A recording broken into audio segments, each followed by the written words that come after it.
তালি দিতে বললাম, তাই না?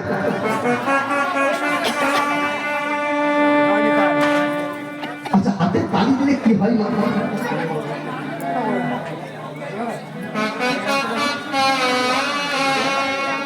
হাতে তালি দিলে কি হয়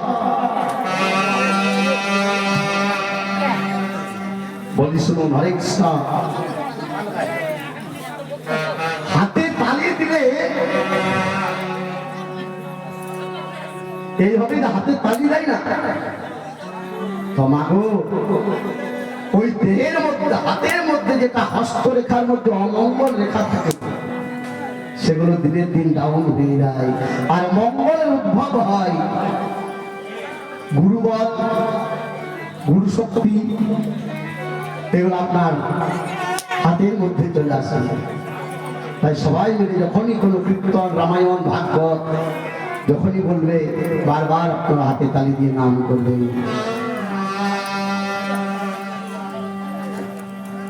তাই লোকে পাদে রানী মন্দরে পাহারা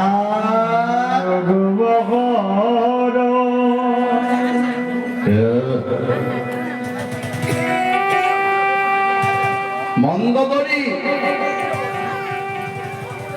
এখানে তোমার আসার তো কোনো কথা নয়, এখানে তোমার তো আসা কোনো কথা নয় মন্দরে।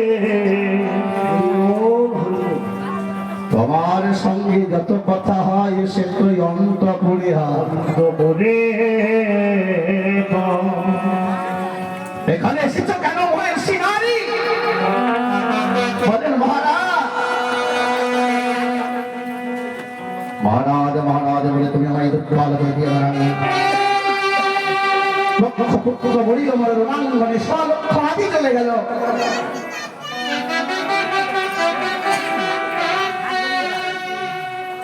আজ আমি দুটাধারী ভিখারির সঙ্গে করিব মহাভারত। বলছে মহারাজ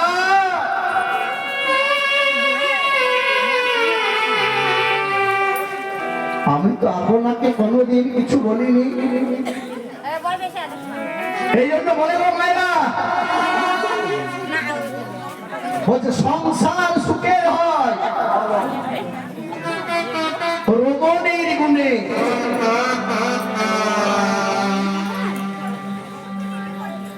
কেন? আচ্ছা, সংসার যদি রমণীর গুণে সুখী হতো মা, মনে করুন কারো স্বামী মাতাল আছে, বিচার করছেন বাবা, তাহলে ও তো প্রত্যেক দিনে বাবা ঘরের মধ্যে কেলেঙ্কারি হবে, রমণীর গুণে সংসারটা সুখী হবে কি করে?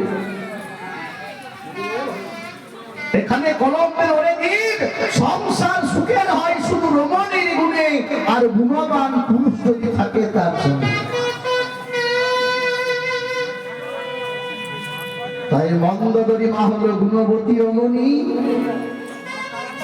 আর রাবণ হলো গুণবান পুরুষ। এখানে বিচার করতে হয়।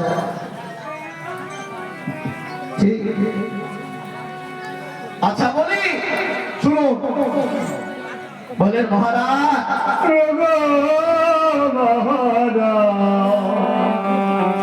আমাদের যে মন্ত্রী রয়েছে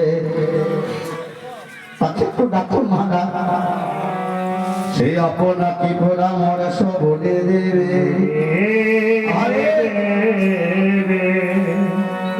তাই রাবণ রাজা মন্ত্রী বরকে ডাকছেন মা।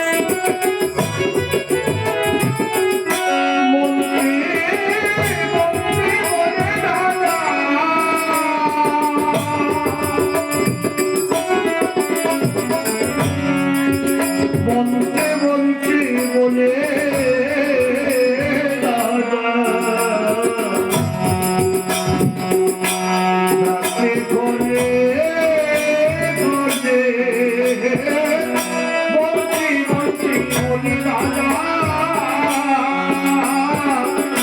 রাতে করে বলে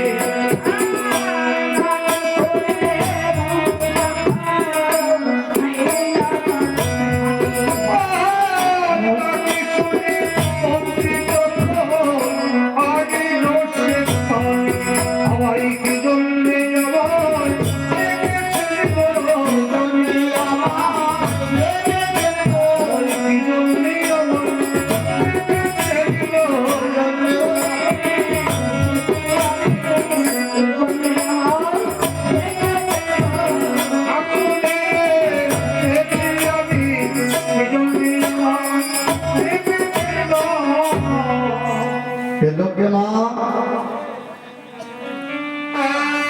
মন্ত্রী আচ্ছা মায়েরা একটু অনুভব করতে হয়, এই সত্যি লীলা শুনতে হয় না, তার জন্য অনুভব চাই, ভক্তি চাই। কি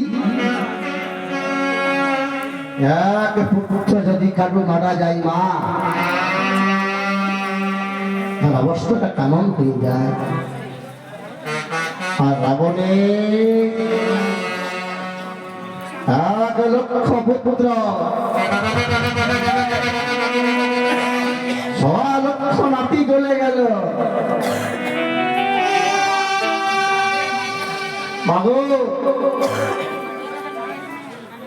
বংশে দিতে রইল না বাতি। তাই রাবণ যেন নীরবতা হয়ে বসে আছে। মন্ত্রী গিয়ে পড়ে বলছে, মহারাজ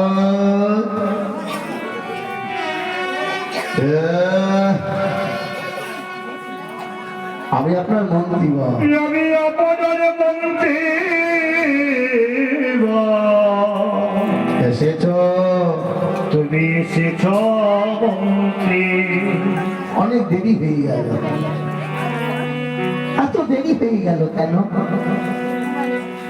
বড় অসময় এলে মন্ত্রী, ওই সময়ে তো এলে না।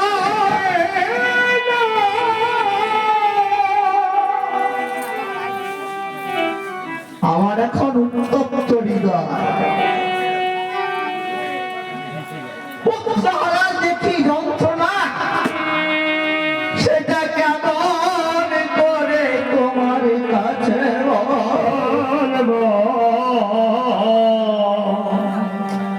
চলো চলো আমার অন্তপুরে চলো। অন্তপুরে রয়ে গিয়ে বলছে, মন্ত্রীমা এই কি সংসার, যে সংসারের জন্য যারা বাইরে থেকে যারা এসেছেন তাদের এখানে প্রসাদের ব্যবস্থা আছে, কেউ প্রসাদ না পেয়ে যাবে না। এই বিশেষ কমিটির তরফ থেকে অনুরোধ, কেউ প্রসাদ না পেয়ে যাবেন না। প্রসাদের ব্যবস্থা সমস্ত ভক্তবৃন্দের আছে যারা বাইরে থেকে এসেছে। এইটাই তো কলিযুগের ধর্ম বাবা। জীবে দয়া নামে রুচি, বৈষ্ণব সেবা ইহা বিনা ধর্ম নাই শিব সনাতন। এটাই তো ধর্ম। আবার কি ধী ধাতু মন প্রত্যয় করে, তাই ধর্মের সংজ্ঞা। তাই আপনাদের গ্রামের মঙ্গলার্থে হ্যাঁ সবাই মিলে একটা হরিধ্বনি উত্তরে দিন পরে বলছি, শ্রী গুরু হাতে করো মুখে বলো বলি, বলো বলো নব তোমার হাতে করো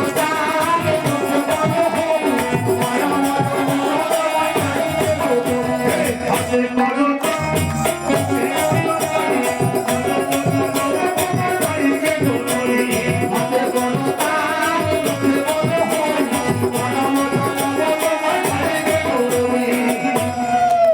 ঠিক আছে। সুন্দর সুন্দর, ভগবান আপনাদের মঙ্গল করুন। হচ্ছে মন্দির, এই কি সংসার, কেন যে সংসারের জন্য প্রাণ পথে যাদের সেবা করে গেলাম, যাদের আমি সেবা করে গেলাম, জানা মন্দির আমার সুখের সময় সবাই ছিল, আমার তো সুখের সময় তো সবাই ছিল মন্ত্রী। আজ আমার দুঃখের সময় কেউ নেই। আমাদের দুঃখের সময় তো কেউ নেই মন্ত্রী। মাগো যে সংসারে বাস করি, শুনুন, শত শত বৎসর আগে শঙ্করাচার্য বলেছিলেন, মা এই সংসারটি কেমন, মা যাবত মৃত্যু পারিজন সত্য তাবন্ত নিজ পরিবার অনুরক্ত তদঞ্চ জড়য়াঙ্গ যচ্চর দেহে বার্তাং কোপি নাম পৃচ্ছতি গেহে। হরে কৃষ্ণ। আপনারা শান্তিপূর্ণভাবে বসে যান। আর সংসার কতদিন ভালোবাসে না? হরে কৃষ্ণ। যতদিন এই সংসারে থেকে আপনি ধন উপার্জন করে দিতে পারবেন গো মায়েরা, ততদিন এই সংসার আপনাকে ভালোবাসিবে, ততদিন এই সংসার আপনাকে ভালোবাসিবে। এই পরিবারের লোক আপনার অনুগত এই থাকবে, পরিবারের লোকই আপনার অনুগত হবে। আর এই দেহ যখন জোড়াগ্রস্ত হয়ে যায়,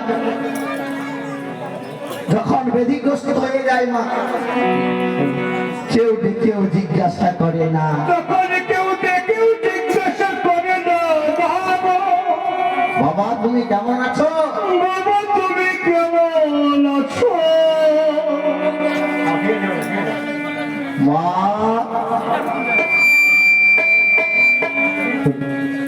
তোমার কষ্ট হয়নি তো, মা কেউ বলে না। এই সংসার বড় স্বার্থপর গো মায়েরা, যে সংসারে প্রাণপণ দিয়ে কেটে গেলে আরে বলছে, জানো মন্ত্রী, এই সংসারে অবস্থা দেখে আমার কি বলতে ইচ্ছে করে জানো, এই দারুণ সংসারে হায় হায় হায় হায় হায় হায়, এই সব চরিত্র দেখিয়া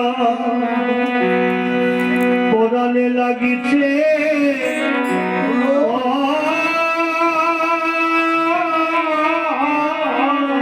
হায় হায় হায় এই হায়, দারুণ সংসারে এই সব চরিত্র দেখিয়া পরাণে লাগিছে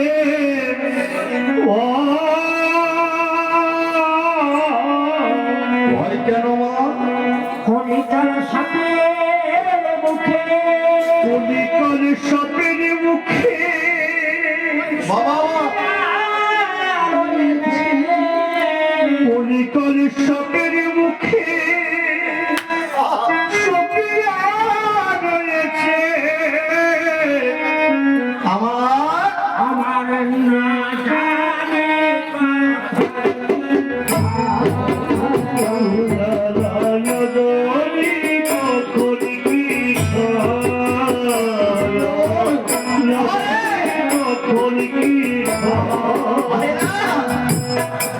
যায় না জানা,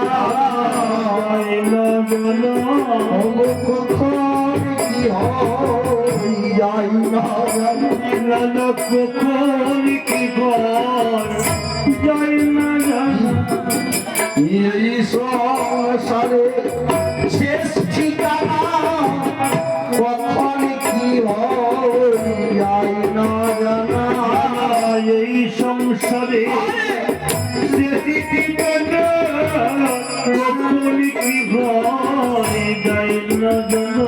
এই মহাজন কি বলছে বাবা, এটা একটু মন দিয়ে শ্রবণ করবেন। হরে কৃষ্ণ গোলমাল করলে হবে না, মানে বুঝতে পারবেন না। কীর্তন রামায়ণ মানুষকে কি শিক্ষা দেয়, এখান থেকে বুঝতে পারবেন। বলছে দারুণ সংসারে এসব চরিত্র দেখিয়া ওনাদের লাগিয়েছে বলুন তো সংসার আগে না বৈষ্ণব আগে? সংসার হইতে হয় বৈষ্ণব উদ্ভব। বিচার করবেন না কথাগুলো, যতগুলো বলিলেও বিচার করে যাবেন না। হ্যাঁ, কতগুলো কি বলি তাহলে সংসার হতে যদি বৈষ্ণবের উদ্ভব হয়, তাহলে সংসারকে খারাপ কেন বলছেন কবি? যে দারুণ সংসারে এসব চরিত্র দেখিয়া কি সব, এটা বুঝতে পারবেন। বলি শুনুন, আপনাদের এখানে কোন ডিলার বাবু আছেন? হ্যাঁ গো, এই গ্রামে তখনকার যুগে গরু গাড়িতে মাল বোয়াতো, তত্ত্বটা শুনবেন না। তখনকার যুগে তো ট্রাক্টর ছিল না মায়েরা, গরু গাড়িতে মাল বোয়াতো। তো দুটো গরুতে খেতে মনে করুন 50 কুইন্টাল চিনি বইয়ে এনে দিল কোনো ডিলার বাবু। কিন্তু কোনদিন ডিলার বাবু বলে না যে গরুগুলো 1 কেজি চিনি খাক, বলে বাবা এত কষ্ট করে বইয়ে এনে দিলাম, কিন্তু কোনদিন বলে না ডিলার বাবু যে আচ্ছা দুটো গরুতে 1 কেজি চিনি খাক, কত কষ্ট করে কিনে নিয়ে। সেই রকম সংসারের অবস্থা না, যতদিন এই সংসার থেকে ধন উপার্জন করে দিতে পারবেন ততদিনই সংসার আপনাকে ভালোবাসে। এই জন্য বলছি আমার মতে কলিকাল সাপের মুখে শুটিয়া রয়েছি, না জানি কখন। মানে ট্রেন আসার সিগন্যাল আছে মা, মানুষকে কখন চলে যায় কেউ তা জানে না। আরে আরো কি বলছে দেখুন, কত সুন্দর কথা। সুখের সুখের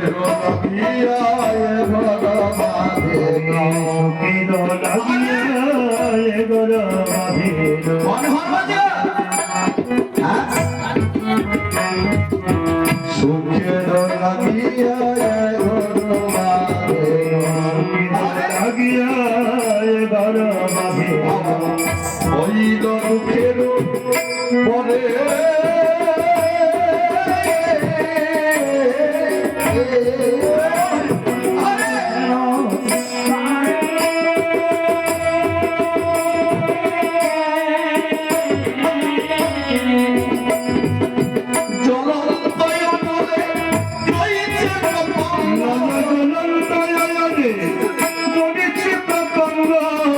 সবাই ছাই পুরিয়া সবাই পুরিয়া সবাই পুরিয়া কি বলছে ওরা মনে ওরা মনে নিজের ইচ্ছায়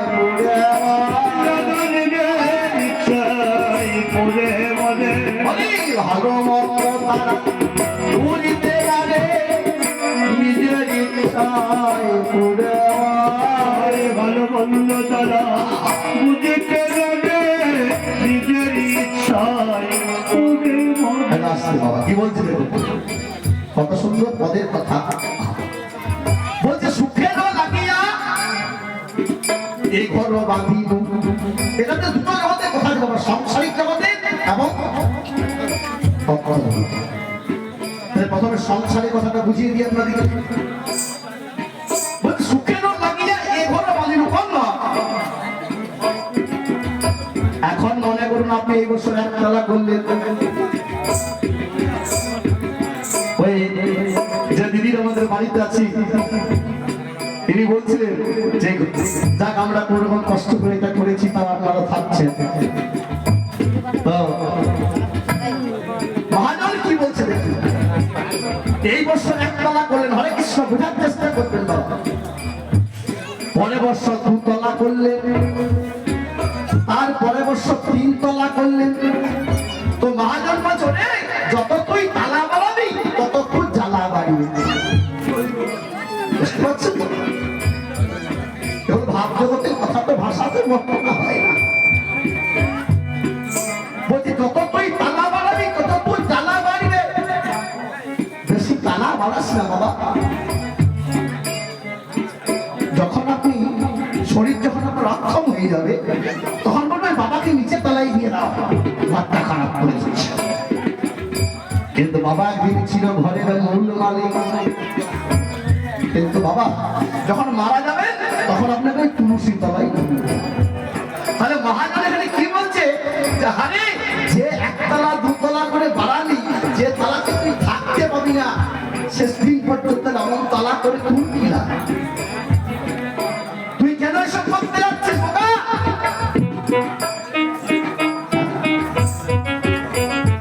তুলসী তলায় নামিয়ে দেবে।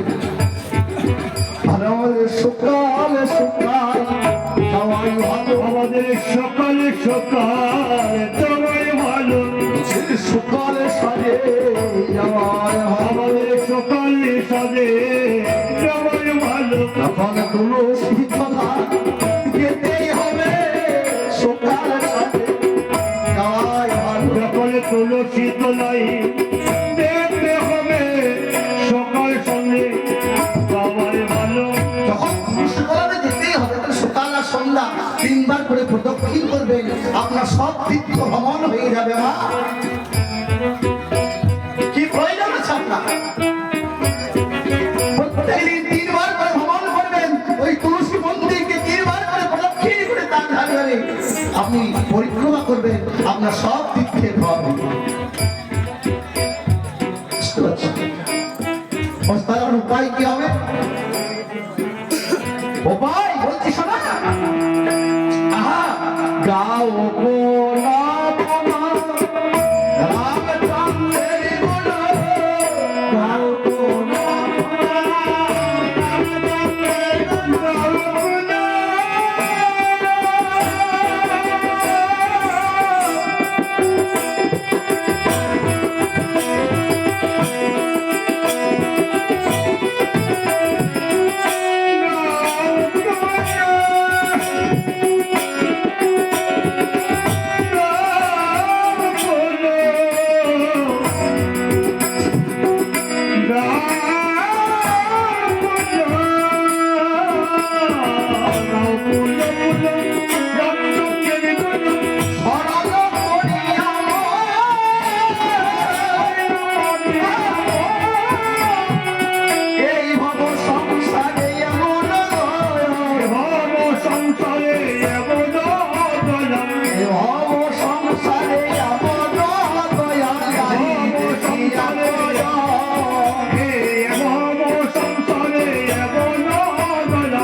গাও পুন পুন রামচন্দ্রের গুণ সরল করিয়া এ ভাব সংসারে এমন দয়াল নাহি দেখি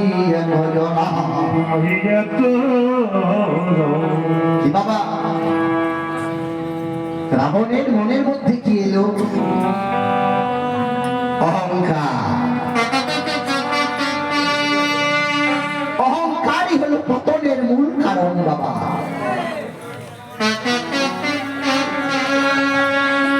জানতে আজানতে পাপ ছাড়ে না বাপকে বাবা, এটা সবসময় বিচার করতে।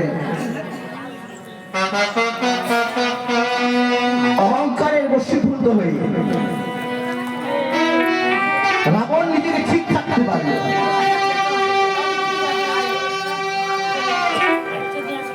রাবণ বললেন না না না,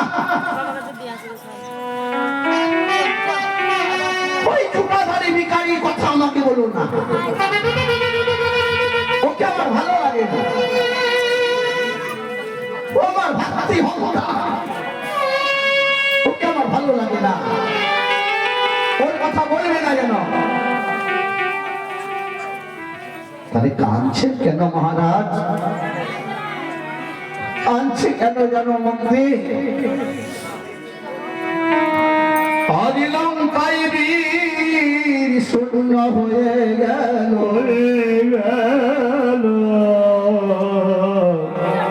এবার যাবে রানী